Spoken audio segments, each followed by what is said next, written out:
Hello guys, welcome to my YouTube channel. मैं tuition भाई रस्तोगीस। ठीक है, हम चैप्टर कर रहे थे 8 क्लास 7 का कंपेयरिंग क्वांटिटीज। ठीक है, क्वेश्चन नंबर 6 कर रहे थे। मैंने बोला था कि उसके दो टाइप्स है, मैं दोबारा क्वेश्चन करके दिखाऊंगा आपको। दो मेथड से, दो मेथड है, वो दो मेथड से मैं आपको करके दिखाऊंगा। आपको जो अच्छा लगे, जो समझ आ जाए, आप उस मेथड से उस क्वेश्चन को कर सकते हैं।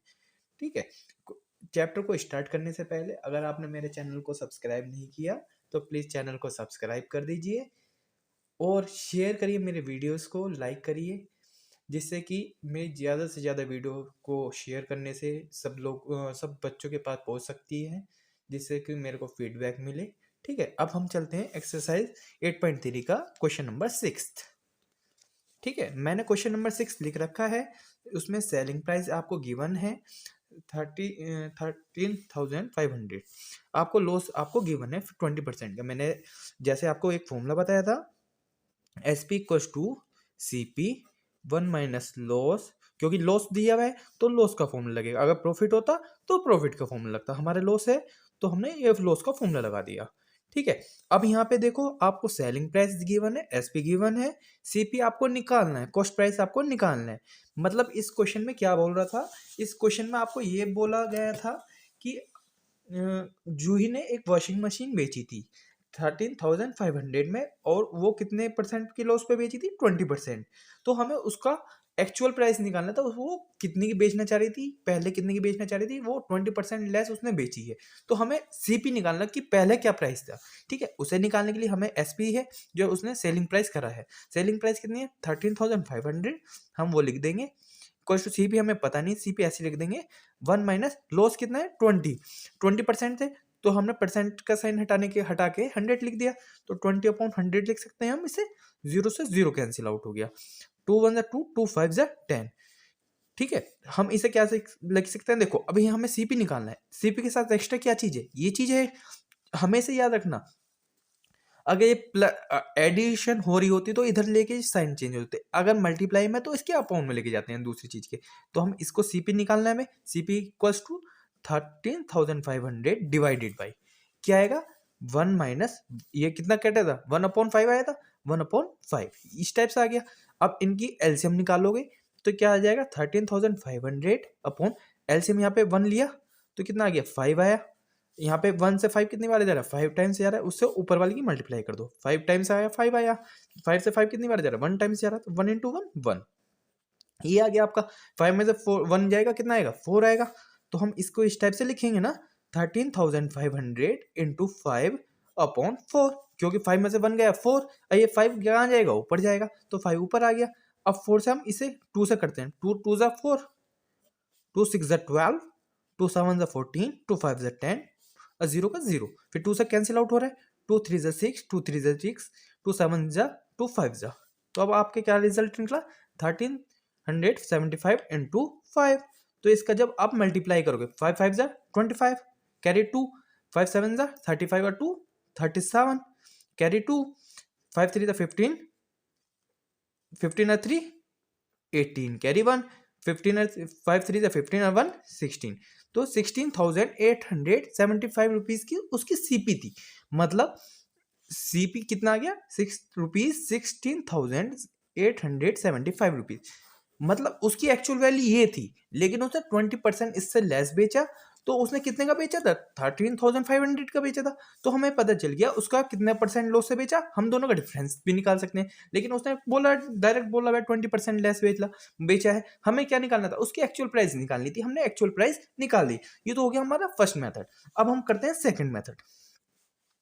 क्योंकि हमें एक ही टाइप से थोड़ी करना है, हमें 2-3 मेथड आने चाहिए कि कोई से भी क्वेश्चन करने के लिए। अगर वो घुमा के कुछ भी आ जाए, हमें पता होना चाहिए। ठीक है, ये है हमारा सेकंड मेथड। सेकंड मेथड मैंने आपको एक चीज बताई है, अगर लॉस परसेंट हो, जब आपका लॉस हो रहा हो, लॉस हो तो हो रहा है क्योंकि लॉस गिवन है, तो उसमें क्या होगा? हमें इसे याद रखना है, सीपी माइनस एसपी होता है। क्यों? क्योंकि इसमें क्या होता है, सीपी जो होता है बड़ा होता है सेलिंग प्राइस से। क्यों होता है? देखो, सीपी जो आपने चीज खरीदी उससे सस्ते ही तो बेच रहे हो, जब भी तो ये एससीपी माइनस एसपी किया। हम हर बार क्या करते थे प्रॉफिट में एसपी माइनस सीपी करते थे, क्योंकि सेलिंग प्राइस जो हम बेच रहे हैं चीज वो महंगी बेचते थे। लेकिन यहाँ पे क्या उल्टा है, लॉस हुआ, हमने जितनी की चीज खरीदी उससे कम के हम बेच रहे हैं, तो इस वजह से सीपी माइनस एसपी है। लॉस कितना है आपको 20% का गिवन है, 20/100। ठीक है, क्यों आपको लॉस तो गिवन है, और क्या चीज गिवन है। ठीक है, पहले तो ये आपका फॉर्मूला गया। अब यहाँ पे ये मत लिखो, अब यहाँ पे सोचने वाली बात है, आपको एसपी गिवन है, लॉस परसेंट किसका किसका लॉस निकाल लो, सीपी के तो निकालोगे। क्यों हर बार हम क्या करते हैं लॉस परसेंटेज निकालते हैं, जो हमारा खरीदा हुआ है उसके ही तो लॉस निकालते हैं। किसका निकालोगे, सीपी का तो निकालोगे, एसपी का थोड़ी निकालोगे, सीपी का निकालोगे। अब हम यहाँ पे सीपी का तो लिख नहीं सकते, हम क्या करेंगे यहाँ पे लेट करेंगे, let CP equals to X. हम एक्स मान लेते हैं सीपी को, हमने एक्स मान लिया, तो लॉस परसेंट किसका परसेंट होगा, सीपी का तो होगा।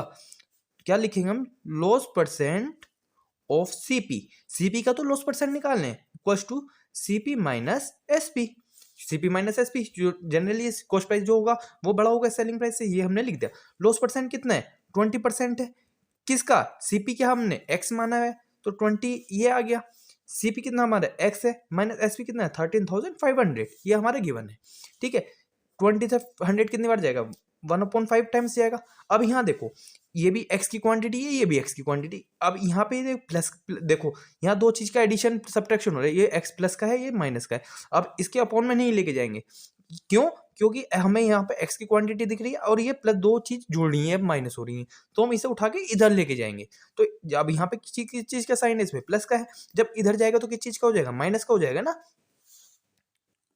ठीक है, ये चीज हमारी आई थी, मैंने ये यहाँ पे ऐसे लिख लिया है। अब मैं क्या करता हूँ, इस मेरे को देखो, ये तो मेरे को x की वैल्यू निकालनी है। सबसे पहली चीज मैं इसे क्या करूंगा, इसे पॉजिटिव बना लो। इसे पॉजिटिव बनाने के लिए क्या करूंगा, इक्वल के साइन में इधर ले जाओगे तो ये किस चीज में हो जाएगा, प्लस का हो जाएगा। क्योंकि अगर हम x को भी लेके जाएंगे, इसे भी तो उठा के लेके जाना है, हम चाह रहे हैं इसे भी प्लस कर लें, तो इसे प्लस कर लोगे, इसे उठा के इधर ले जाओ, इसे उठा के इधर ले जाओ। क्या, इसे तो इधर उठा के ले आओ और इसे उठा के इसकी जगह ले आओ। कैसे करेंगे, इसे इधर उठा के लेके गए तो प्लस, ये माइनस की चीज माइनस का है तो इधर जाके किस चीज का हो जाएगा, प्लस का हो जाएगा, ये आ गया। अब इस चीज को इधर लेके जा रहे हो, यहाँ पे किस चीज का है, प्लस का है, इधर जाके क्या हो जाएगा, माइनस का हो जाएगा, x माइनस 1/5 x। अब ये भी क्वांटिटी x की, ये भी क्वांटिटी x की है, तो यहाँ पे एलसीएम निकल जाएगा। 5 और 1 का एलसीएम क्या होगा, 5 होगा। 1 से 5 कितनी बार जा रहा है, 5x बार जा रहा है, 5 टाइम्स जा रहा है, उससे ऊपर वाले से मल्टीप्लाई कर दो, माइनस 5 से 5 कितनी बार जा रहा है, 1 टाइम्स जा रहा है ना, तो x आ गया equals to 13,500। 5x minus 4, 5x minus X कितना बचेगा, 5 में से 4 एक गया, कितना बचेगा, 4x बचेगा अपॉन 5। यहाँ पे हमें x की वैल्यू निकालनी है, तो x की इक्वल्स क्या आ जाएगा, 5 इससे मल्टीप्लाई होगा, 4 इसके डिवाइड में चले जाएगा, 13,500 इंटू 5 डिवाइडेड बाई 4। इस 5 को मैंने क्या करा, इधर मल्टीप्लाई कर दिया और इस 4 को डिवाइड में ले गया, फिर कैंसिल कर दूंगा, 2 2 4।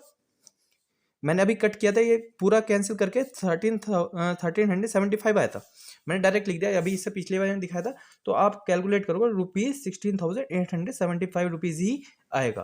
तो आपका क्या आ गया, सीपी आ गया, क्योंकि एक्स ही तो आया, ये एक्स हमने किसे मान रखा था, ये आपकी वैल्यू किस चीज की आई, एक्स की आई। हमने एक्स किसको मान रखा था, सीपी को तो मान रखा था एक्स, हमने एक्स किसे माना था, सीपी को माना था, तो आपको सीपी आ गई, यही तो आपको निकालना था। तो दोनों मेथड से आपका आंसर आ सकता है। तो कोशिश ये करिए ज्यादा से ज्यादा मेथड का यूज करिए जिससे भी आंसर आ जाए। आंसर लाना होता है, प्रोसेस आपका सही होना चाहिए, फॉर्मूला आप सही लगाओ, आंसर आ जाएगा। ठीक है, अब हम क्वेश्चन पे चलते हैं, क्वेश्चन नंबर 7। क्वेश्चन नंबर 7 आपका क्या कह रहा है, चौक कंटेन कैल्शियम। एक चौक है जो कि कंटेन करती है कैल्शियम को, कार्बन को, ऑक्सीजन इन द रेशो। पहले तो आपके क्या क्या है, कैल्शियम, कार्बन और ऑक्सीजन, ये 3 रेशो दिए हुए, तीनों का रेशो लिख दो। आपको जो चीज पहले दी हुई हो ना उसे लिख लिया करो, ज्यादा लंदी मत करा करो, ये चीज आपको गिवन है। अब देखो पहली बात तो रेशो दी हुए, अब मैंने चीज एक बताई थी, जब भी आपको इसमें रेशो दिए हो सबको ऐड कर दो। सबसे पहले तो 10 + 3 + 12 कितना आ जाएगा, 25 आ गया आपका। टोटल तो रेशो आ गया इसका 25। क्या है इसे, क्या लिखेंगे, total parts, total parts, ratio नहीं लिखो, इसे टोटल पार्ट्स लिखो। टोटल पार्ट्स क्या होगा, मतलब मेरे को पता है कि कोई भी चीज है, किसी भी चीज बनाने के लिए ये चीज डली है। मैं बोल दूं कि आपके पास 100 रुपए है, जस्ट इमेजिन करो, एग्जाम्पल बता रहा हूँ, आपके पास 100 रुपीज़ है। 100 रुपीज़ में मैं बोल दूँ 50 के नोट दो, 100 रुपीज़ है, 50 का एक नोट है, 20 के 2 नोट है, एक 10 का है, तो टोटल कितने रुपीज़ हैं? है तो 100 ही ना। क्वांटिटी तोड़ दी, एक 50 का हो गया, एक दो 20 के हो गए, एक 10 का हो गया। तो यहाँ पे भी तो है, ये 10 इस कैल्शियम की क्वांटिटी डली हुई है, 3 कार्बन की है, 12 ऑक्सीजन की, सबको ऐड कर दो, टोटल पार्ट्स आपको निकल गए 25। ठीक है, अब क्वेश्चन क्या कह रहा है, find the percentage of carbon in chalk. किसका परसेंटेज निकालना है? परसेंटेज ऑफ कार्बन, हमें कार्बन का परसेंटेज निकालना है। तो कार्बन कौन सा देखो, ये कैल्शियम है, कार्बन, कार्बन का कितना ratio, 3 ratio upon total part, total part कितना है 25। अब परसेंटेज निकालने के लिए क्या बताया था मैंने, 100 से मल्टीप्लाई कर देते हैं। अब 25 4 जा 100 होता है, 4 3 जा 12, 12% हमारा ये आ गया। क्या आ गया? Percentage of carbon. कैसा है दोबारा बताता हूँ। देखो, किसी भी चीज को बनाने के लिए 3 चीज इन्होंने मिलाई हुई है, कैल्शियम, कार्बन, ऑक्सीजन। ठीक है, तो हम क्या हमें पता है इन तीनों चीजों को मिला के तो चौक ही बनी होगी। तो टोटल पार्ट्स ऑफ चौक की, चौक बनाने के लिए हमने क्या क्या पार्ट यूज करा, तो टोटल पार्ट्स निकाले हमने 25 आ गए। कैसे? तीनों को ऐड कर दिया, रेशियो को ऐड कर दिया। उसके बाद क्या पूछा है इसने, percentage of carbon. Percentage of carbon, देखो यहाँ पे कार्बन की कितने परसेंट है, 3 रेशियो है। अब किसका रेशियो निकालोगे, टोटल पार्ट्स कितने हैं, 3 तो है इसका, लेकिन टोटल पार्ट्स में कितने हैं, टोटल पार्ट्स तो 25 थे ना, 25 में इसका 3 पार्ट्स हैं, तो 3/25 हो गया। अब परसेंटेज निकालने के लिए क्या करते हैं हम, 100 से मल्टीप्लाई करते हैं। ठीक है, हमने 100 से मल्टीप्लाई करी, 25 4 जा 100 होता है, 4 3 जा 12 होता है, 12% आपका ये आ गया है, किसकी परसेंटेज ऑफ कार्बन आपका आ गया। अब देखो सेकंड पार्ट, देखो सेकंड पार्ट क्या बोलता है ये, if in a stick of chalk, कौन सा stick of chalk, carbon is 3 ग्राम। देखो, एक स्टिक है चौक जो बन गई आपकी, उसमें कार्बन की क्या दे दिए, वेट दे दिया, कार्बन जो उसमें वेट डला हुआ है, कार्बन का 3 ग्राम डला हुआ है, weight of the Chowk stick. तो हमें किस चीज का वेट निकालना है, वेट ऑफ चौक स्टिक निकालना है। देखो मैं दोबारा बता देता हूं आपको, कार्बन की आपको ग्राम दे दिया, कि मैं बोल दूं कि आपको ने कार्बन का 3 रेशियो डाला। अब मैं कह दूं एक चौक मैंने ले ली, चौक ले ली मैंने, चौक का मेरे को रेशियो निकालना है। देखो जैसे मेरी ये चौक है चौक है, मैं कह रहा हूँ इसका चौक में जो कार्बन डला हुआ होगा उसमें 3 ग्राम है। ठीक है, मेरे को निकालना पूरी पूरी चौक में, मतलब इसमें ग्राम 3 ग्राम डलवा, मेरे को पूरी चौक का वेट निकालना है, कितने ग्राम की है, इसका पूरा वेट निकालना है। इसमें कार्बन तो 3 ग्राम है, लेकिन पूरा वेट निकालना है इसका, तो वो निकाल लेंगे कैसे, देखो वेट ऑफ चौक। ठीक है, अब यहां से देखो वेट ऑफ चौक, अब 12% कार्बन की ग्राम दी हुई है, कितनी है 3 ग्राम में, कार्बन का परसेंटेज कितनी आई थी, 12% आई थी ना। 12% ऑफ कार्बन किसके इक्वल होगा, 12% ऑफ कार्बन किसके इक्वल है, उसमें गिवन है 12% ऑफ कार्बन इज इक्वल, नहीं 12% of 12% of, soon low, sorry sorry, देखो अब यहाँ पे हमें कार्बन को दिए हुआ है 3 ग्राम। देखो अब जो 12% हमने कार्बन की परसेंट रेशियो निकाली थी, ऊपर परसेंटेज ऑफ कार्बन निकाली थी 12%, जो 12% होगा वो टोटल वेट ऑफ चौक की तो होगा, वो ये थोड़ी है कि वो 12% कार्बन का होगा, 12% जो था टोटल वेट की तो था। तो टोटल वेट ऑफ चौक कितना है, टोटल वेट ऑफ चौक हमें गिवन नहीं है, ये तो हमें निकालना है, किसके इक्वल होगा वो, 3 ग्राम के इक्वल, हमें कार्बन की परसेंटेज मतलब कार्बन का ग्राम दे रखा है, मतलब क्या बोल दिया इसमें, 12% ऑफ किसका है, टोटल वेट ही तो होगा चौक का। मैंने बोला था कि मैंने परसेंटेज ऑफ कार्बन निकल गई, ठीक है, मैं कह दिया कि 12% इसमें कार्बन है, पूरी चौक ही तो आ रही है ना, ये थोड़ी है मैंने इतना पार्ट लिया, पूरी चौक ली ना, पूरी चौक का 12%।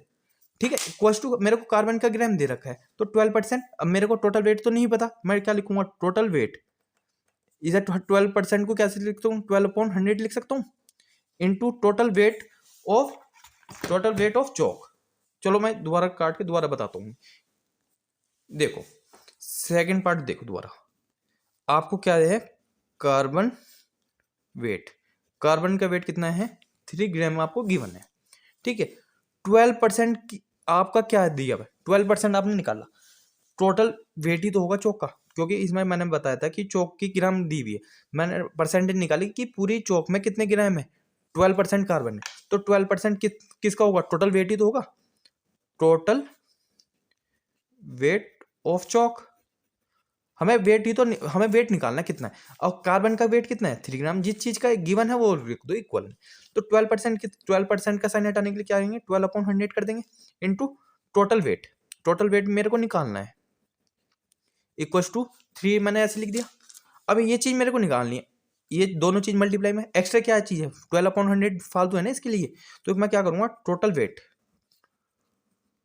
वेट ऑफ चौक, 3 तो है ये आपका, ये तो ऐसे ही रखोगे। एक्स्ट्रा क्या था, ये 100 था, 12/100, 100 तो इधर मल्टीप्लाई में चले जाएगा ऊपर, और 12 इसके डिवाइड में है। 3 4 जा 4 2 जा 8 4 5 जा 20। टोटल वेट कितना आ गया आपका चौक का, total weight of chalk is 25 ग्राम। इसका जो वेट होगा, मतलब अप्रोक्स मैं मान लेता हूँ, इसका जो वेट होगा 25 ग्राम होगा। कैसे आया दोबारा बता देता हूँ। 12% तो आपने देखो, कार्बन का आपको वेट गिवन है, लेकिन आपने परसेंटेज निकाली टोटल कार्बन की निकाली थी, तो टोटल वेट होगा चौक का वो कितने के, किसके इक्वल है, वेट ऑफ कार्बन के। कितना वेट का कार्बन का 3 ग्राम है, ठीक है। टोटल आपने 12% निकाला, 12% का साइन हटाने के लिए आपने डिवाइड कर दिया 100 से, ठीक है। टोटल वेट निकालो, एक्स्ट्रा क्या चीज़ है, ये दोनों चीज़ है, तो ये नीचे वाली चीज़ तो ऊपर मल्टीप्लाई में चली जाएगी, ऊपर वाली चीज़ नीचे चली जाएगी। ये तो करा मैंने 3 4 12 कैंसिल आउट करा, टोटल आपका वेट निकल गया 25 ग्राम आ गया, ठीक है। Thank you so much. और इससे नेक्स्ट जो है 8 9 10 11 ये आपको नेक्स्ट वीडियो में दूँ। अगर अभी तक आपने मेरे चैनल को सब्सक्राइब नहीं किया तो चैनल को प्लीज़ सब्सक्राइब कर दीजिएगा। Thank you so